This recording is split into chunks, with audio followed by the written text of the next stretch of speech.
Os pontos de Fernando Lima.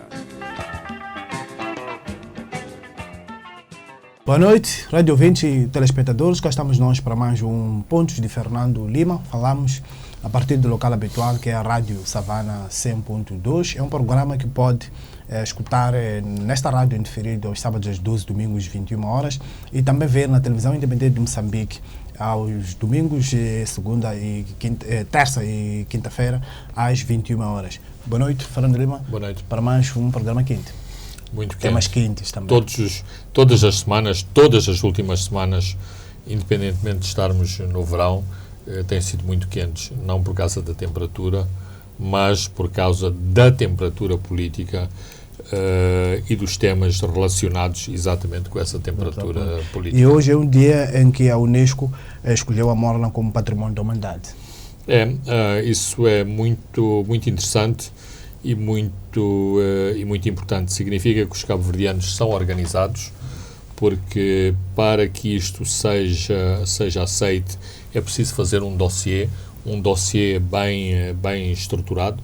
Os cabo-verdianos são muito bons em fazer isso. Aliás, já estão a preparar um outro dossiê que é para a cachupa. Cachupa é um prato tradicional cabo-verdiano, também para ser património da humanidade, e isto também nos dá a dimensão do que é cultura, ou seja, a cultura não é só dança, não é só canto, são todas estas facetas, a maneira de nos vestirmos, de cantar, de comer, de preparar a comida. E, portanto, a África está de parabéns, apesar da multiculturalidade da Morna, que é não só cabo-verdiana, mas tem influências europeias, nomeadamente o fado, que é um canto tradicional português. Cabo Verde foi colonizado por Portugal e, portanto, e também, portanto, o próprio país Cabo Verde está de parabéns. E ligamos a isso ao seu facto de semana, que é cultura moçambicana. Exato, porque, aliás, as duas coisas acho que têm uma a ver com a outra, que é o seguinte: finalmente,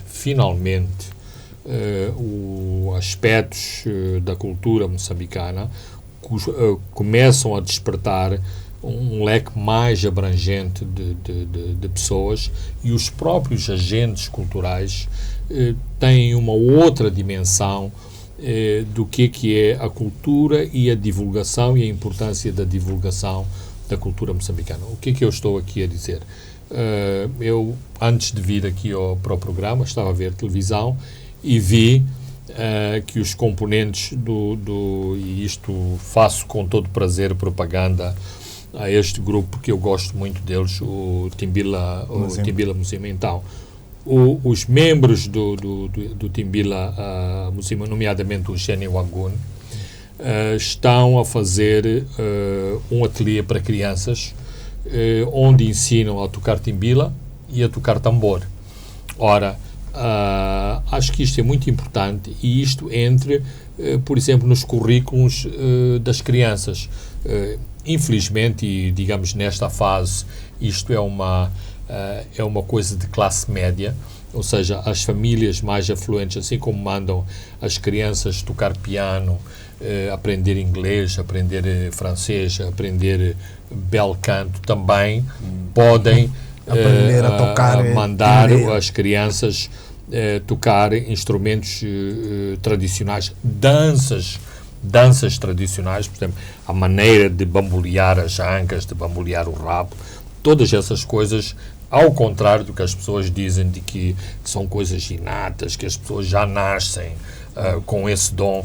Não é bem assim. Também é preciso exercitar, saber como fazer. Não é que todas as árabes sabem fazer dança do ventre. Também há a escola, até aqui em Moçambique, há a escola de dança do ventre. Portanto, penso que são coisas muito interessantes, como é interessante, por exemplo, ver que um número cada vez maior de restaurantes que não tem que pôr no letreiro servirmos comida moçambicana, mas que comida tradicional das várias províncias de Moçambique está no cardápio normal e ordinário do restaurante, ou seja, que não é preciso uma pessoa ir a um restaurante específico ou de embaraçar os moçambicanos quando tem um convidado que vem de outra latitude e diz assim, onde é que posso comer uma comida tradicional vossa? E uma pessoa ficar assim meio embaraçada, porque de facto, a não ser que uma pessoa faça em casa, não há muitos sítios. Felizmente, há cada vez mais sítios. E, portanto, são aspectos muito interessantes e eu queria aqui anotar esta nova oferta para que as crianças moçambicanas de todas as classes possam ter acesso a estes elementos de etnografia, mas também da cultura no seu senso mais abrangente da cultura moçambicana. Muito bem, Fernando Lima, hoje é um programa onde vamos passar em revista vários temas, nomeadamente alguns ataques muito fortes à honra, ataques também que estão a acontecer no centro de Moçambique. Vamos também olhar para o julgamento de Nova Iorque com as suas várias ramificações e também olharmos um pouco para este pagamento que está a levantar muito debate dos 40 milhões de dólares para das dívidas da Ematum. Fernando Lima, esta semana houve um ataque forte vindo de um jornal muito próximo de setores fundamentalistas do regime contra um bispo de Pemba, o Luís Fernando Lisboa, acusando-o de estar a disseminar o racismo e de estar a tentar contra a segurança do Estado. Até que ponto, Fernando Lima, isto não pode corresponder a um sinal de que tempos tenebrosos se aproximam, mas tudo encaixado nos excessos destas vitórias retumbantes, esmagadoras e asfixiantes? São vários sinais, Francisco. Um sinal preocupante sobre esse revanchismo e essa arrogância do regime espelha exatamente esse ataque contra o bispo de Pemba.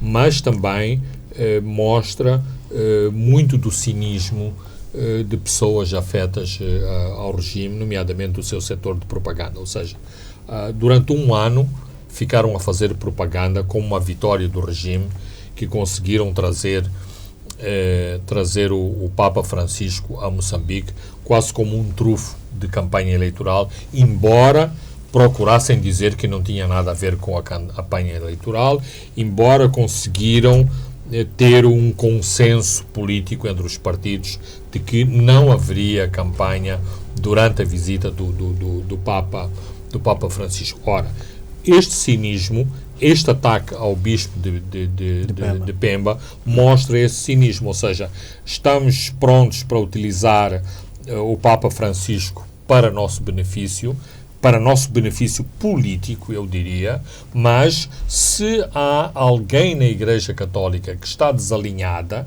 nós vamos tirar de trás da porta o castete ou o chamboco para chamar a atenção esse bispo. Ora, o bispo o bispo de Pemba, tal como o bispo da Beira, fazem uso daquilo que são pressupostos de cidadania das pessoas que vivem neste país. E a Igreja Católica, e eu estou muito à vontade sobre isso porque não sou um crente da Igreja Católica, tem o seu direito de se expressar, aliás, expressa-se com regularidade através das suas cartas pastorais. Sobretudo, este bispo expressou sobre uma situação candente dentro do Cabo Delgado. Esse aqui é o problema, é que por ser uma voz autorizada, por ser uma voz que tem seguidores,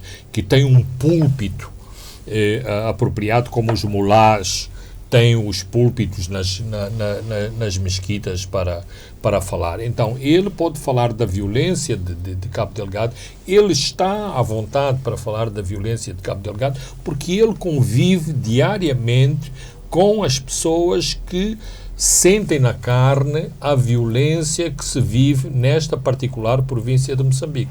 E a reação, sobretudo, da Comissária Cuduziana de Justiça, Paz e Integridade também foi muito forte. Não se dirigiram aos proprietários do jornal, mas aos donos do jornal, que todos muito bem conhecemos. Não, porque aqui também há outra explicação. É que a comunidade católica, os representantes oficiais da Igreja Católica, embora não o tenham dito, sentiram-se de algum modo desconfortáveis por terem sido utilizados durante a visita do Papa Francisco. Apesar de eles de se tentar formalmente dizer que faz parte da pastoral, da pastoral do Papa como o expoente máximo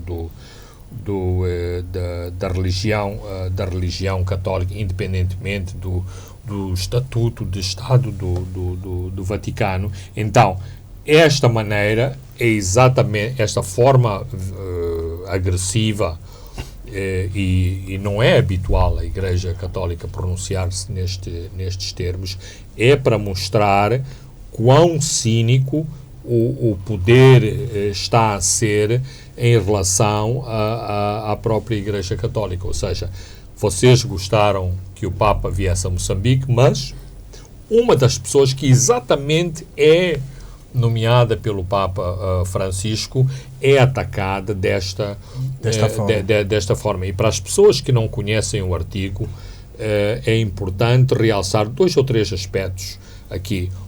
A tentativa de falar das diferentes cores e raças dos missionários e dos padres católicos que trabalham em Cabo Delgado. 2, sugerir que as missionárias, as freiras que trabalham em Cabo Delgado estão na exploração de pedras preciosas. E 3, esta sugestão de que eventualmente o bispo pode ser expulso se continua a expressar-se nesses termos. Para já não é um pressuposto e fica até feio em termos jornalísticos um jornal sugerir a expulsão, e há autoridades competentes para admitir pessoas em Moçambique e expulsar pessoas de Moçambique. Os jornais não admitem, não se substituem à migração. E, em última análise, isto também corresponde a outro cisma que sempre esteve presente na imprensa do regime, que é porquê que há bispos que não têm nacionalidade moçambicana em Moçambique? E porquê que a nomeação de um equívoco que até o próprio Samora Machel, e há intervenções públicas nesse sentido, não compreendia muito bem porquê que a autoridade de nomear e de movimentar bispos está no Vaticano, a criação de dioceses está no Vaticano e não está dentro da territorialidade e dentro das decisões que cabem ao Estado moçambicano. Ora, a questão é, a partir do momento em que Moçambique tem estas relações formais com o Vaticano, está a aceitar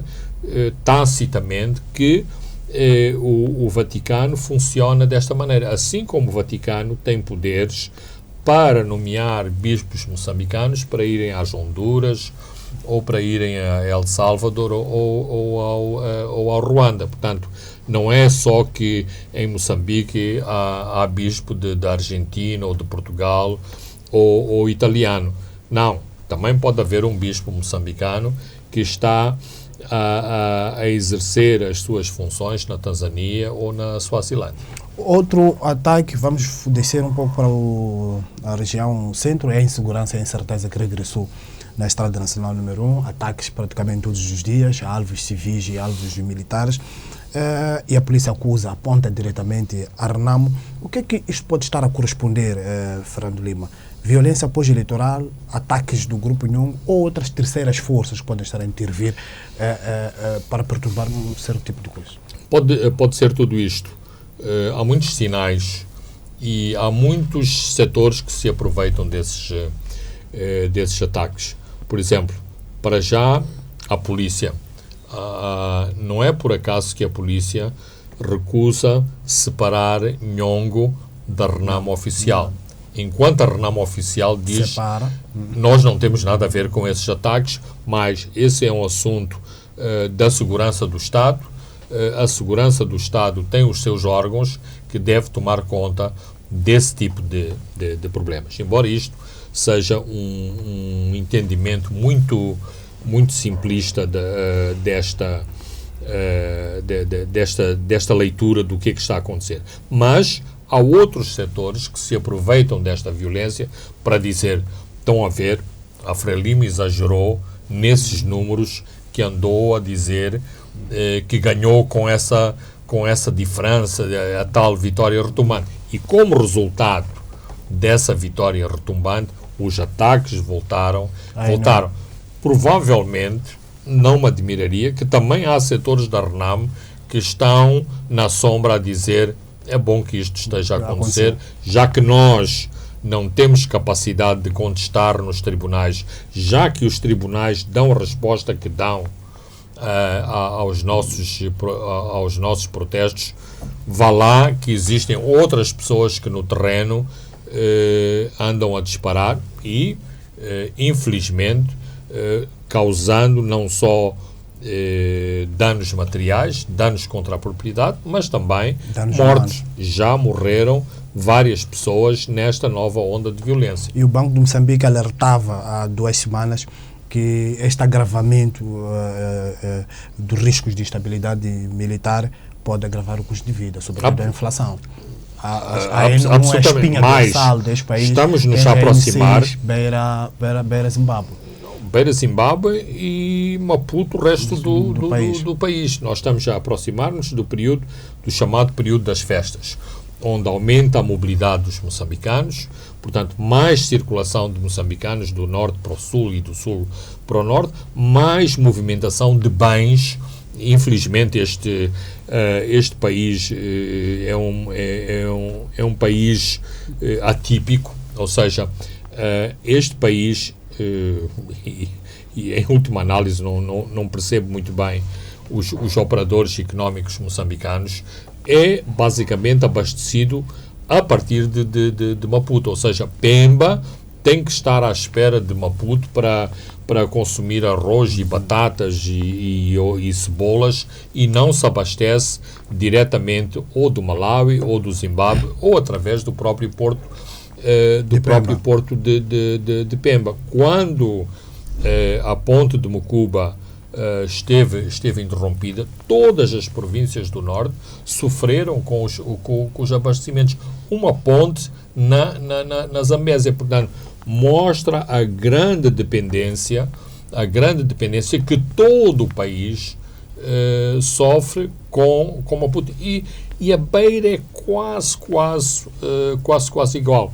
Só não sofre nos abastecimentos de combustíveis porque foram feitos grandes investimentos em termos de descarregamento de combustíveis e derivados e armazenamento de combustíveis e derivados, exatamente para servir o Interland, o Zimbábue, o Malawi, a Zâmbia e até mesmo o Congo. Senão, também esses abastecimentos seriam feitos a partir de Maputo. Mas mostra, por exemplo, outra questão que é quase incompreensível, que é, por exemplo, existe um oleoduto a partir da Beira que vai até o Zimbábue, mas o próprio Zimbábue se abastece de caminhão e utiliza muito pouco o oleoduto, que é muito mais rentável e, portanto, traz custos muito menores. Como é rentável também para nós o uso da linha de Ressano, em vez de caminhões na N4, para trazer ferro cromo para o Porto de Maputo. E sabemos o que estão por trás, para não utilizar a palavra máfia, que agora está muito na moda. E outro que nos chama a atenção para estes ataques, por exemplo, na N1, que é a espinha dorsal, que vão cortando esses abastecimentos todos, é a necessidade de cabotagem, que com os longos 2.700 km de mar não se aproveita. A cabotagem, mas a cabotagem também tem que se lhe diga.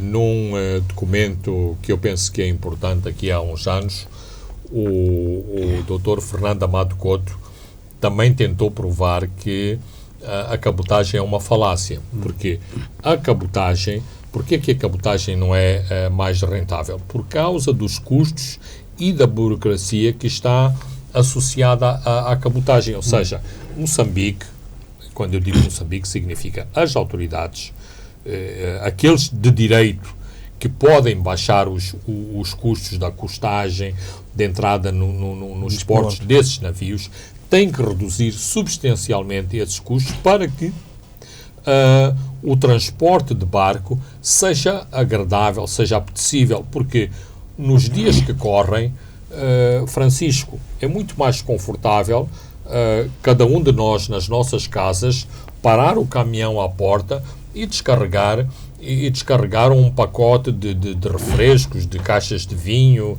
estou a dizer as caixas de vinho e os refrescos, porque estamos, de facto, a aproximar-nos do fim do ano. Mas significa que o caminhão tem uma mobilidade e uma prestação de serviço ao cliente que o barco não tem. Então, as pessoas que estão no circuito da cabotagem têm que tornar a cabotagem também mais apetecível. Ora, se o navio chega, atraca, desembarca, depois vai para a alfândega, depois só os papéis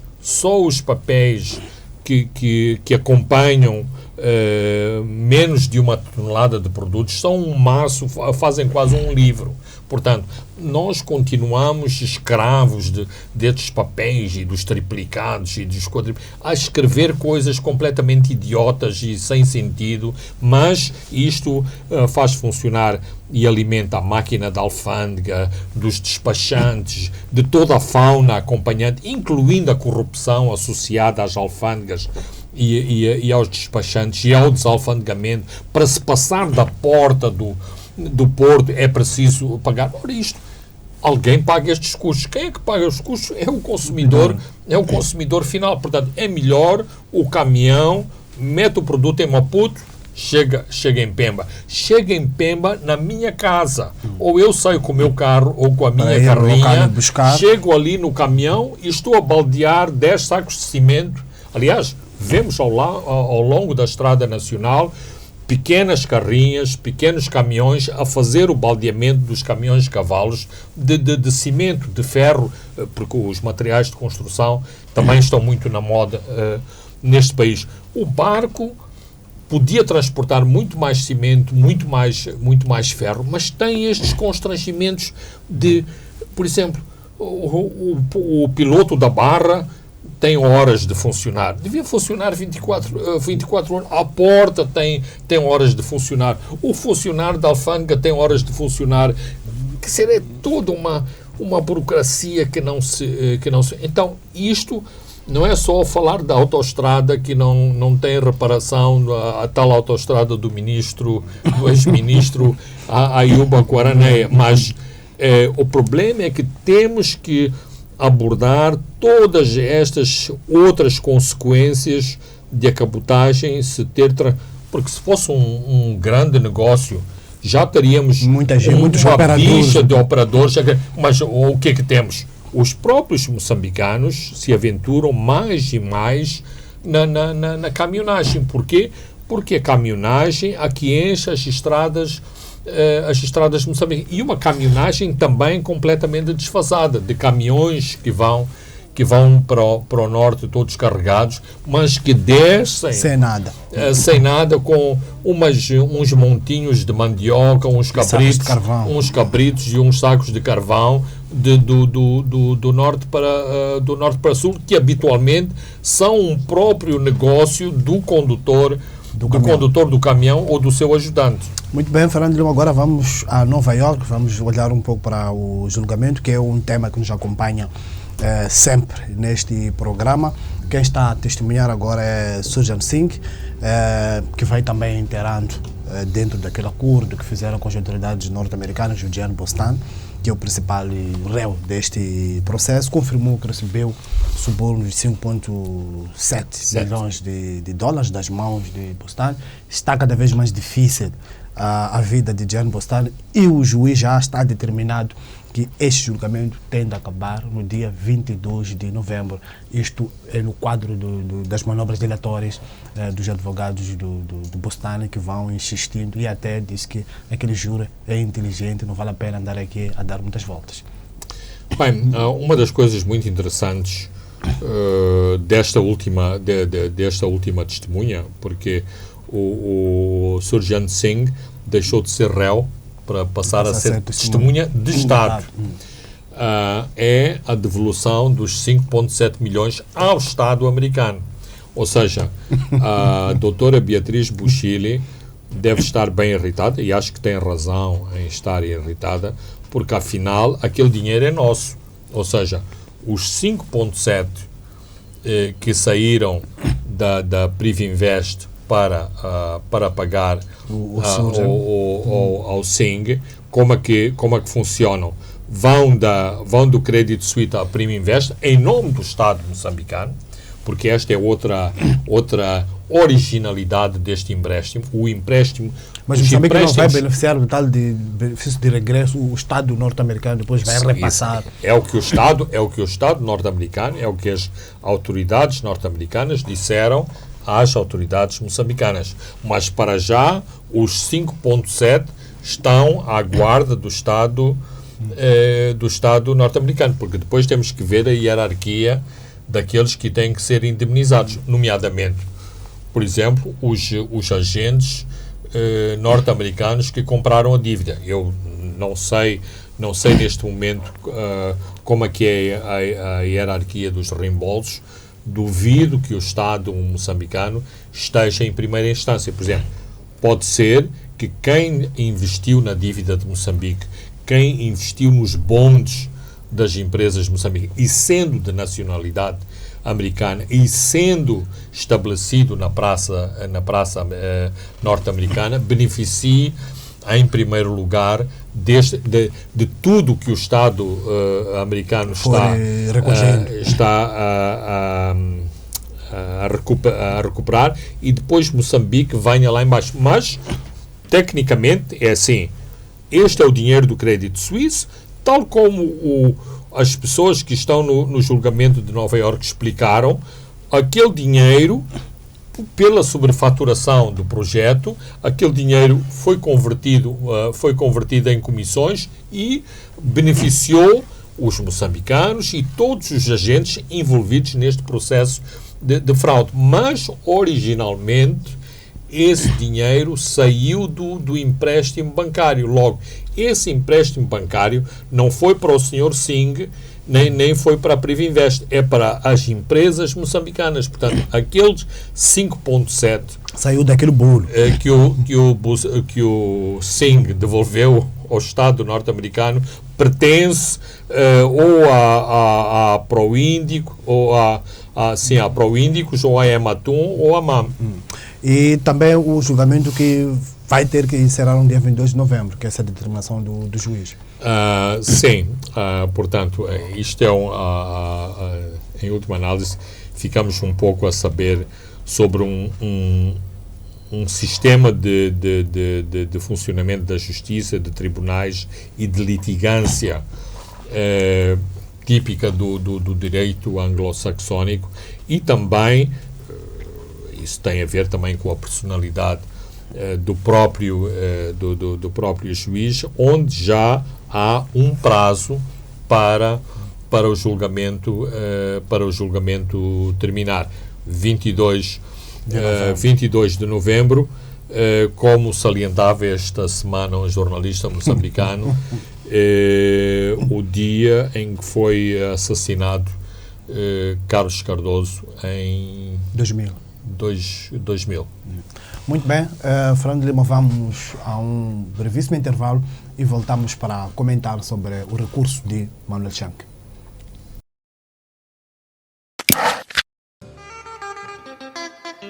Os pontos de Fernando Lima.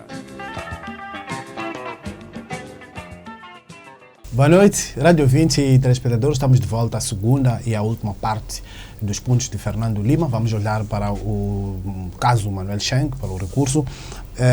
O governo não desarma nesta grande campanha para ver Manuel Chang a ser extraditado para Moçambique, continua a jogar em todos os tabuleiros, e os escritores Mabunda, que representam Moçambique, anunciaram que receberam ordens do seu cliente, neste caso o governo moçambicano, para recorrer.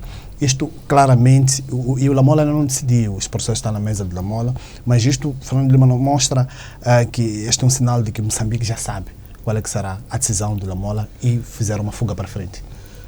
Claramente, e como disseste, e bem, Moçambique joga em vários tabuleiros, e um dos tabuleiros é a própria conjuntura de forças no interior do Partido Frelimo, ou seja, o atual poder tem que demonstrar a todos os setores, incluindo aos setores críticos, incluindo aos setores envolvidos até ao pescoço nas dívidas ocultas, que fizeram tudo por tudo para encobrir o máximo que foi possível desta questão. E nós sabemos, e nunca é demais voltar atrás, que todas estas questões que estão a acontecer neste momento foram desencadeadas com a prisão de Chang na África do Sul e o subsequente processo que foi aberto em Nova Iorque e que tem destapado a panela. E, portanto, posso imaginar os pequenos AVCs que determinados quadros têm aí quando aquelas notícias vêm a público com nomes, com as 4 tranches para o partido Frelimo, como é que o Nhagumele era o intermediário do chefe de Estado. Então, penso que a estratégia do governo é de dizer, mesmo que estas coisas tenham vindo a público, mesmo que determinados setores do regime tenham sido altamente punidos, danificados, injuriados, alvo do vexame popular, nós fizemos tudo que estava ao nosso alcance para tentar afastar esse vexame público. Evitar novos vazamentos do Manuel Chang nos Estados Unidos. Por exemplo, isto representa um potencial risco para um risco muito grande. Por exemplo, os estrategos do partido acham que os deuses estiveram com o partido pelo facto da notícia dos 4 pagamentos ao Partido Frelimo ter ocorrido só depois das eleições. Ou seja, o Partido Frelimo teve uma boleia com a declaração do Nhungo na noite, na véspera das eleições, a dizer que o Ossuf Momad era um grande traidor. Vale o que vale. Não sei se o votante da Morumbala ou de Milange estava atento à Rádio Moçambique para ouvir a declaração de Nhungo. Mas, com a profusão que se deu a esta declaração, a amplificação, inclusivamente, com algumas interrogações se seria correto ou legal fazer ou pôr na rádio e televisão este tipo de anúncio, mas, digamos, é um bónus que o Partido Frelimo teve na noite eleitoral, ou na véspera do dia eleitoral. Os 4 pagamentos ao Partido Frelimo, ao contrário, seriam um fator muito negativo.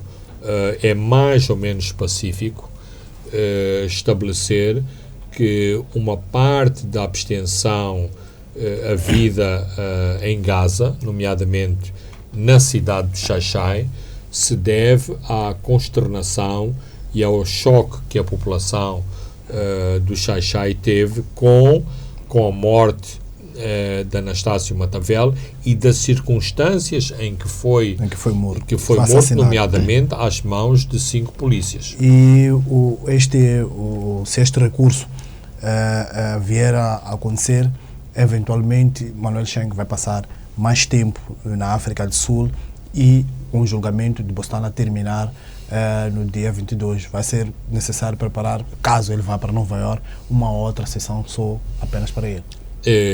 Absolutamente. Penso que é este o cenário. Penso que é este o cenário inevitável se Chang tiver que viajar para Nova Iorque, como está mais ou menos estabelecido neste momento. Mas estas audições em Joanesburgo têm tido muitas nuances em determinados momentos. Parece que o caso pende mais para Maputo, outras vezes pende mais para Nova Iorque. Neste momento, parece que está mais encaminhado para Nova Iorque.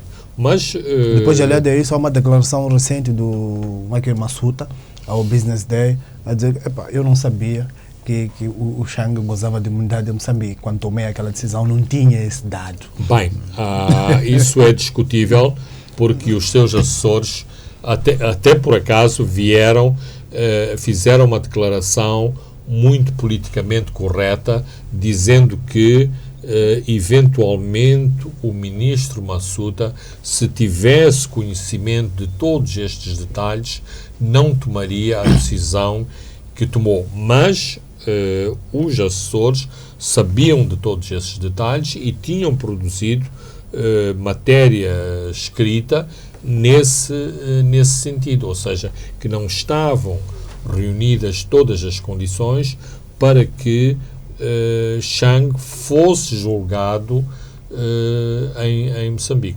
Outro tema interligado a estas dívidas ocultas é a Ematum, que a sociedade civil está contrariada com o governo por ter avançado neste pagamento de cerca de 40 milhões de dólares, porque considera essa decisão que é ilegal. É uma demonstração de arrogância do próprio governo, e um dos principais argumentos dos contra é que estes pagamentos legitimam as dívidas, dão argumento às próprias entidades e indivíduos envolvidos nestas operações de fraude, e os advogados do Postane estão a aproveitar-se disso. Nesta questão, eu acho que tenho que fazer uma declaração prévia, porque há muitos setores fora do governo que acham que exatamente o Ministério da Economia e Finanças tomou a decisão mais acertada. E isto também tem outra nota de esclarecimento. O nosso direito, que deriva do direito continental, é um direito codificado. Ou seja, uma parte, apesar do elemento subjetivo estar presente em todo o direito, ou seja, o direito não é uma ciência exata, 2 mais 2 são 4, se uma pessoa argumentar melhor, põe pode ser sim. O ácido tal com outro reagente, produz uma reação química que depois é codificada naquilo que aprendemos na física e na química. O direito não é assim, mas para afastar muita da imprevisibilidade, muito daquilo que é parte da espetacularidade do direito anglo-saxónico, que depende de como se pleita em tribunal, de como as partes argumentam no tribunal. O direito continental está codificado, quer os juízes, quer os advogados devem se cingir aquilo que vem na lei, aquilo que vem nos diferentes códigos, seja o Código Penal, o Código Civil, o Código Comercial. E por isso as correntes, nomeadamente os escritórios de advogados em Maputo, os escritórios mais poderosos e mais sofisticados, todos eles coincidem em argumentar que o governo andou bem. Aliás, um desses escritórios, exatamente, emitiu um parecer favorável para o governo. E aqui penso que é importante também fazer outra ressalva. Num país muito mais desenvolvido, há escritórios de advogados, há grupos de advogados para todos os gostos, falando grosseiramente. Temos advogados de esquerda, de direita, conservadores, liberais, muito liberais, advogados que acham que os bancos são grandes exploradores das pessoas, dos consumidores e, portanto, advogados muito conservadores. Infelizmente, no estágio de Desenvolvimento de Moçambique, e eu sei que vou ser crucificado por esta declaração, a maioria dos escritórios de advogados, a maioria dos nossos advogados são extremamente conservadores, ou seja, eu fiquei muito admirado com a decisão do juiz João Guilherme, já aqui o disse antes, de ilibar, de absolver o editor Fernando Mbans e o economista Carlos Nuno Castelo Branco. Esta não é a regra é ir de acordo com o regime, ir daquilo que o governo pensa, ir daquilo que mais ou menos a tradição diz. Nos casos de direito laboral, os juízes, na maior parte dos casos, dão sempre a razão ao trabalhador e sempre condenam a empresa. Então, há um grande conservadorismo nos juízes, nos advogados, portanto, não tenho grandes expectativas nesse país que outra jurisprudência se construa e que vá em contramão daquilo que é o que está mais ou menos estabelecido, ou seja, há uma ordem internacional. Este acordo foi celebrado numa praça externa. A abrangência dos poderes do Conselho Constitucional não é extraterritorial, portanto não chega à praça de Londres. Logo o governo deve se sentir livre ou ter as mãos livres para respeitar um acordo que, e este é outro pressuposto importante, que terceiros de boa-fé estabeleceram com uma entidade que é o uma entidade moçambicana. Mas, e aqui, Francisco, podemos também argumentar, dizer assim, tudo isto é verdade, tudo isto é certo, mas e se formos aos fundamentos do negócio? Será que este negócio era mesmo um negócio certo, que foi um negócio constituído em bases de boa-fé, em bases de boas intenções e que depois derrapou? Pelo menos o Tribunal de Nova Iorque tem um entendimento que aquilo que houve foi a constituição de uma sociedade para delinquir, portanto, um grupo de malfeitores com diversos matizes, libaneses, moçambicanos, neozelandeses, búlgaros, enfim, todas essas nacionalidades, e o fim não era prover o Estado moçambicano com barcos, com radares, com aviões, com drones, mas era de cada um se beneficiar e depois mandar aí uns brinquedos para servirem de justificativo de 2,2 milhões. Ora, a questão é, se tivéssemos advogados bem progressistas, de cabeça aberta, liberais, que inclusivamente se pudessem aliar a toda uma elite de advogados sofisticados que têm este lobby contra a usura, contra os grandes conglomerados bancários, contra as empresas multinacionais, o governo de Moçambique podia construir um caso bem construído, bem argumentado, em dizer não pagamos a dívida, mas de algum modo o governo de Moçambique, consciente de que esta posição também tem validade, não é por acaso que o Conselho Constitucional deu o parecer que deu, e o próprio parecer é contestado por muitos advogados moçambicanos, ou seja, que o Conselho Constitucional extravasou. Mas aqui temos outra limitação de natureza legal.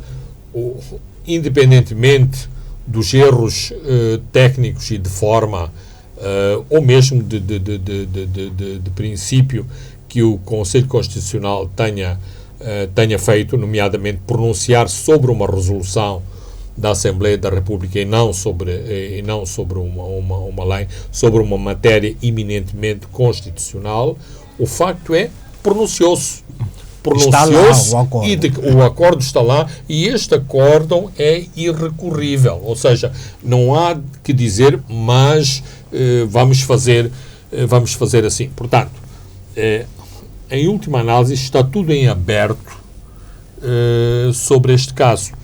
Moçambique vai se beneficiar. Hoje a agência de rating Fitch e esse era um dos principais mantém-nos como lixo, mas um lixo que cheira menos mal, ou seja, estávamos em incumprimento e agora estamos em CCC+, ou seja, exatamente, tem a ver com a cor do lixo e o cheiro do lixo. Continuamos lixo, mas um lixo mais...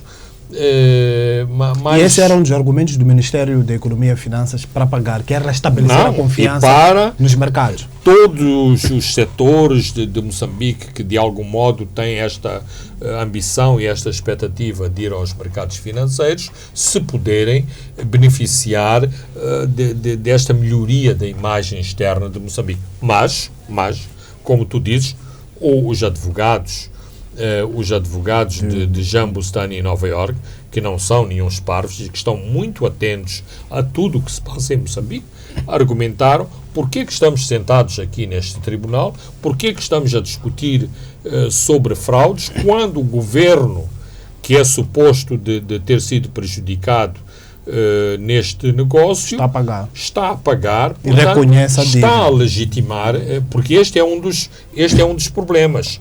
Estamos a pagar o quê? Estamos a pagar exatamente os 5,7 milhões que foram ao bolso do Surjan Singh, ou estamos a pagar dois atuneiros que estão ancorados no porto de Maputo?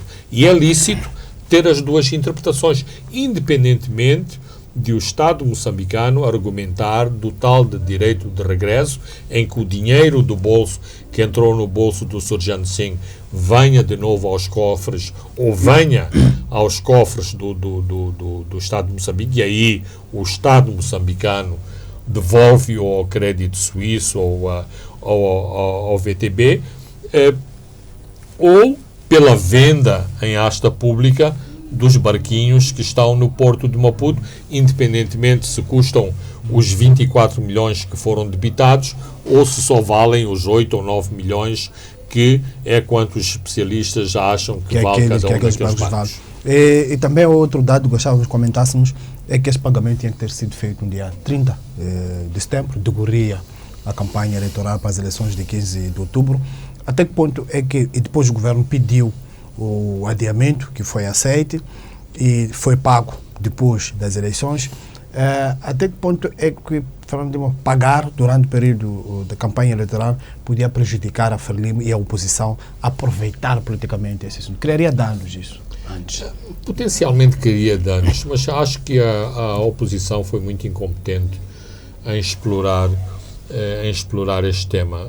Eu notei que o António Muxanga andou bem em termos da sua argumentação em relação às dívidas ocultas, mas muitos outros líderes do MDM e da RENAM nem sequer perceberam da importância que isto podia ser um trufo e, portanto, e reduziram tudo a um problema de ladruagem, portanto, catalogar a Frelimo de bandidos, de ladrões. Portanto, tenho dúvidas, mas o governo não quis correr riscos, ou seja, a Frelimo não quis correr riscos desnecessários e achou claramente, penso que isto foi uma decisão de não fazer este pagamento para não introduzir um ruído adicional durante a campanha eleitoral, porque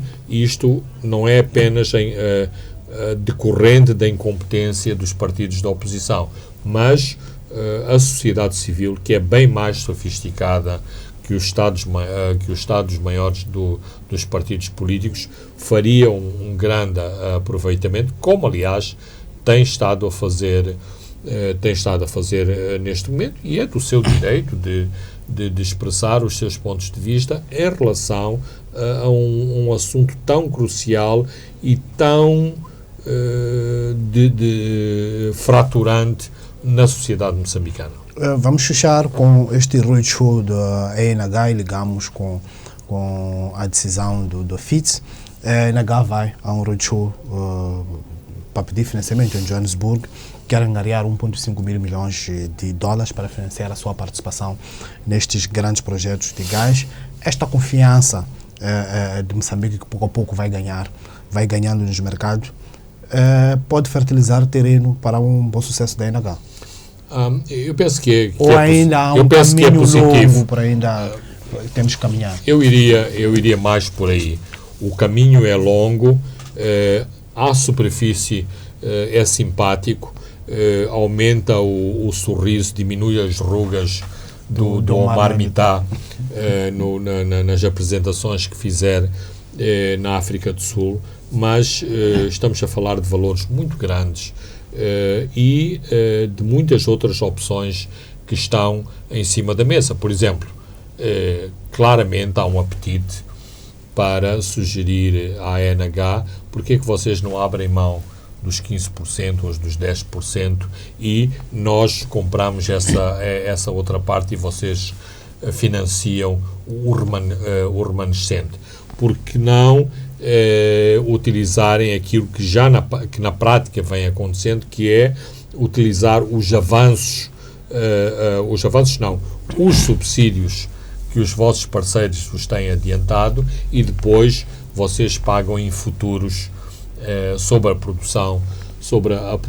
produção de gás, que é outra maneira. Claro que Moçambique, a NH, argumenta que, neste caso, digamos que os parceiros estão numa posição leonina, ou seja, como são eles que estão a dar o dinheiro, como Moçambique, de algum modo, está bloqueado nos mercados, as taxas de juro, os proveitos e os benefícios que os parceiros obtêm são muito maiores do que Moçambique ter a opção A, a opção B e a opção C e pode jogar com as várias ofertas. Portanto, melhora a posição da NH, mas não é tudo, porque a questão não são montantes muito grandes. Altos. Só uma das participações corresponde ao total das dívidas ocultas. E estamos a falar de projetos com a dimensão de 23 mil milhões de dólares, portanto são montantes muito elevados. A política, o nacionalismo económico de Moçambique é correto, mas Moçambique, à partida, tem este tipo de limitações. Num outro contexto muito mais positivo, o Estado, o governo de Moçambique foi à AFC, portanto o braço comercial do Fundo Monetário Internacional, buscar financiamento para que Moçambique se constituísse em acionista da Mosal. Não estou seguro se foi por essa via que Moçambique se transformou acionista do projeto de PAN de Teman, mas foi assim, ou seja, fomos buscar um empréstimo à AFC para entrar no capital do projeto. O problema e o drama é que o projeto do gás é um projeto muito mais, digamos que é o tal projeto da Liga de Campeões, não é da Liga Europa ou o projeto da COSAFA, que é para players mais modesto. Portanto, é mesmo um projeto de campeões e, eventualmente, a ENH ainda não está habilitada para entrar nesta Liga de Campeões, está um bocadinho mais no nível mais baixo. Por isso, as dificuldades que tem para se financiar e para participar de pleno direito neste projeto, porque, em última análise, também temos que ver, afinal, o gás está onde? Não está nos Estados Unidos, está em Moçambique, está nas águas territoriais de Moçambique. Muito bem, Fernando Lima, chegamos ao fim de mais um programa onde comentamos os ataques fortes que o Bispo de Pemba está a sofrer. Olhamos também para os ataques que são atribuídos pela polícia Arnam na zona centro. Comentamos sobre este grande tema das dívidas ocultas, desde o julgamento em Nova Iorque, o pagamento da dívida da Ematum, que o governo efetuou na semana passada. Olhamos para o roadshow da NH que está nos mercados para buscar 1,5 mil milhões de dólares para financiar a sua participação nos projetos de gás. Eu sou Francisco Carmona, a André dos Santos se encarregou da parte técnica. Boa noite, até de hoje a 7 dias.